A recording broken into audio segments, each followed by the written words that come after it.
Chemical kinetics में ये आपका न्यूमेरिकल का टाइप नंबर 6 है।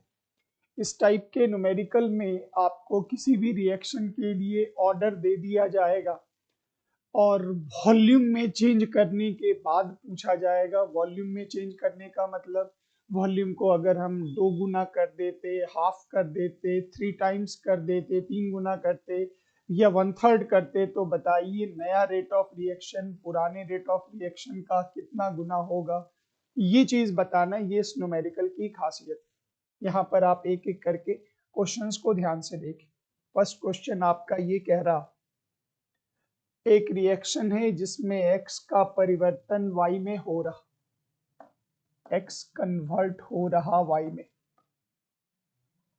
ये एक सेकेंड ऑर्डर का रिएक्शन है, मतलब रेट लॉ डेरिवेशन याद कीजिए, rate of reaction directly proportional to molar concentration of x to the power n।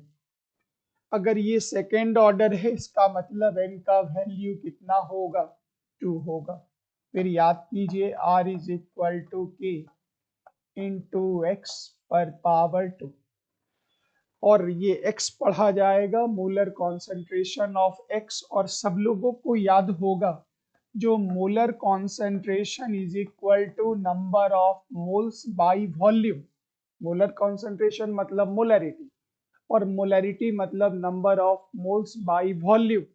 तो यहाँ से इस फार्मूला को, इस डेरिवेशन को हमें ऐसे शिफ्ट करना होगा जो R इज इक्वल टू के, x के जगह पर number of mole of x by volume और इस पूरे का स्क्वायर।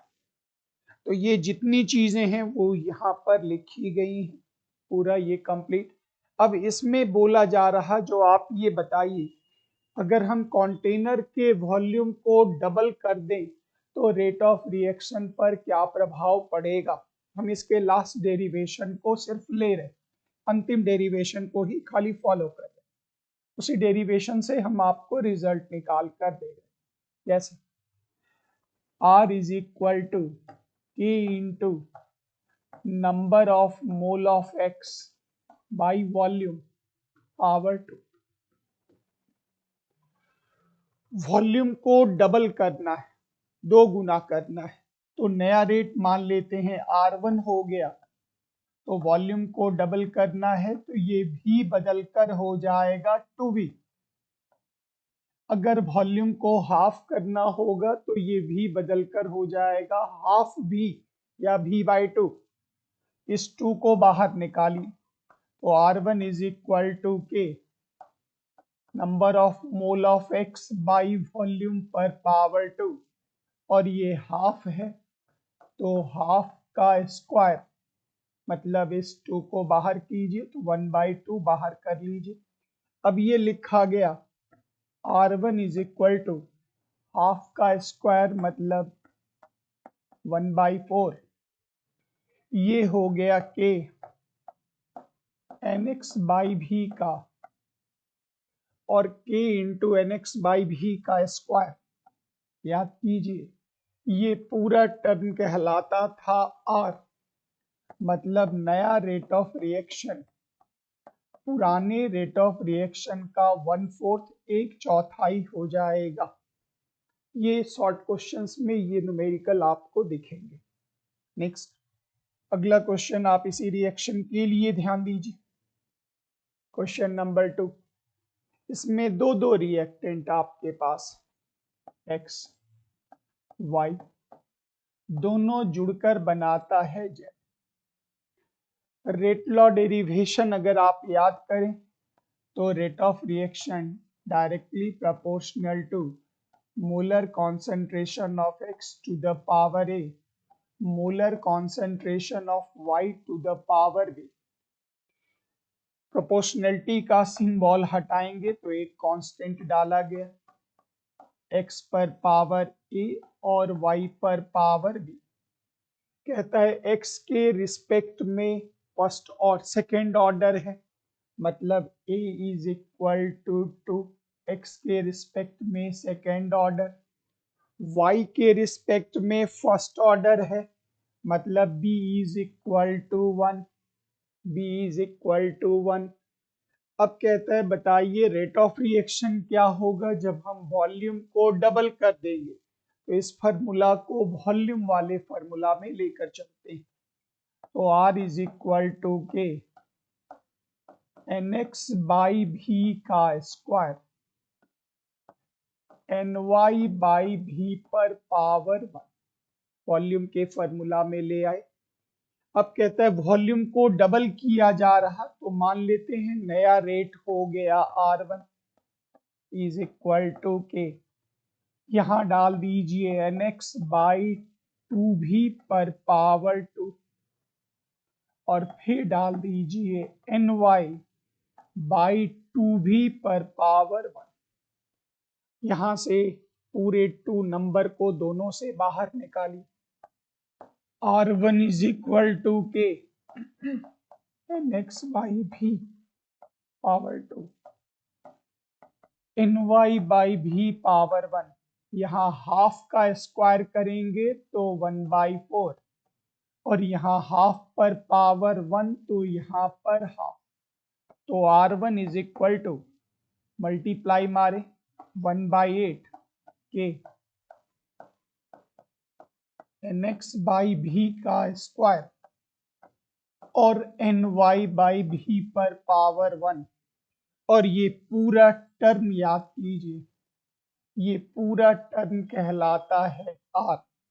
तो जो न्यू रेट ऑफ रिएक्शन होगा वो पुराने रेट ऑफ रिएक्शन का 1/8 टाइम्स 1/8वां भाग होगा। ये इसके एग्जाम्पल हो गए। अगला एक क्वेश्चन आप और देख लें, इसके थ्योरी को चेक कर लें। एक रिएक्शन है जिसमें X और Y जुड़कर Z बनाता है। थ्योरी पर आई, थ्योरी ऑलरेडी लिखा हुआ, फिर से चेक कर लें। रेट लॉ डेरिवेशन में याद करें तो rate of reaction directly proportional to X पर पावर A और Y पर पावर B।